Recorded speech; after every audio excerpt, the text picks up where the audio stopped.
प्रिय विद्यार्थियों, आज मैं आपको फ्रेंच रिवॉल्यूशन के सामाजिक, धार्मिक, आर्थिक और वैचारिक कारणों को बताऊंगा। आप सभी भैया ध्यानपूर्वक सुनिए और जो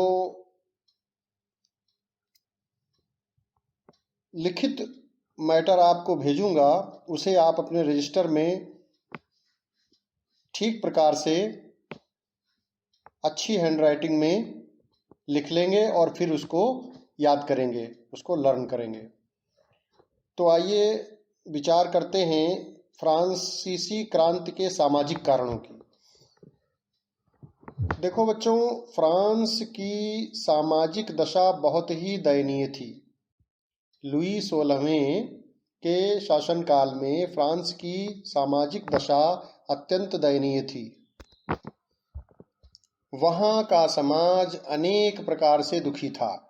किसान, मजदूर, सामान्य शिक्षित वर्ग और सामान्य जनता को शासन में भाग लेने का कोई अधिकार नहीं था। यही कारण था कि क्रांति शुरू होते ही इस वर्ग का जोरदार समर्थन प्राप्त हो गया।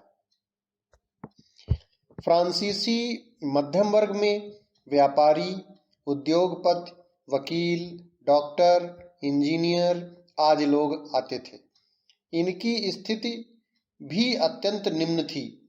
ये लोग कुलीनों को राजनीतिक और सामाजिक विकास में बाधक मानते थे।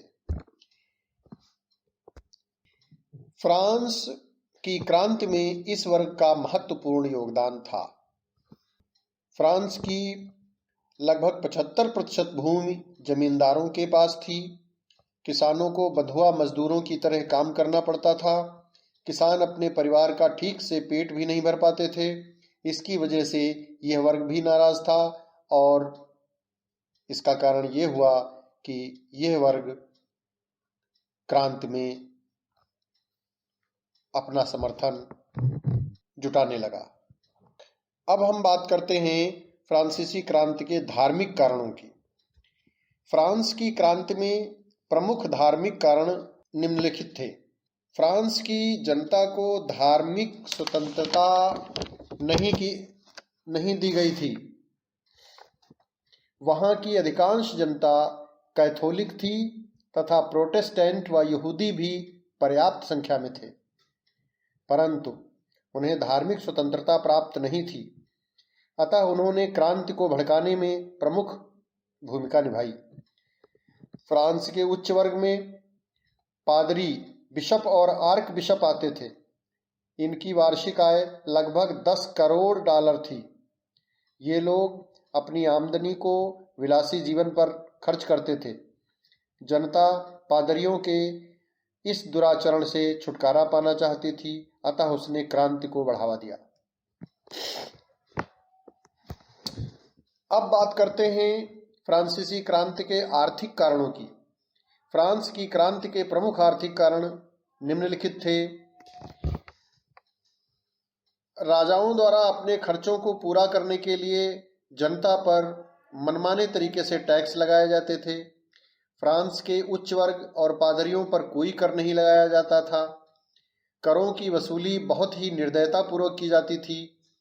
निम्न वर्ग करों के बोझ से दबा जा रहा था। फ्रांस ने इंग्लैंड से बदला लेने के लिए अमेरिका को वित्तीय और सैनिक सहायता प्रदान की। इसका परिणाम यह हुआ कि फ्रांस की आर्थिक स्थिति और दयनीय हो गई। फ्रांस में 1788 ईस्वी में अकाल पड़ गया, जिससे लोगों की स्थिति और दयनीय हो गई। 1789 में भूखे किसानों ने कुलीनों के विरुद्ध विद्रोह कर दिया। महंगाई बहुत बढ़ गई थी।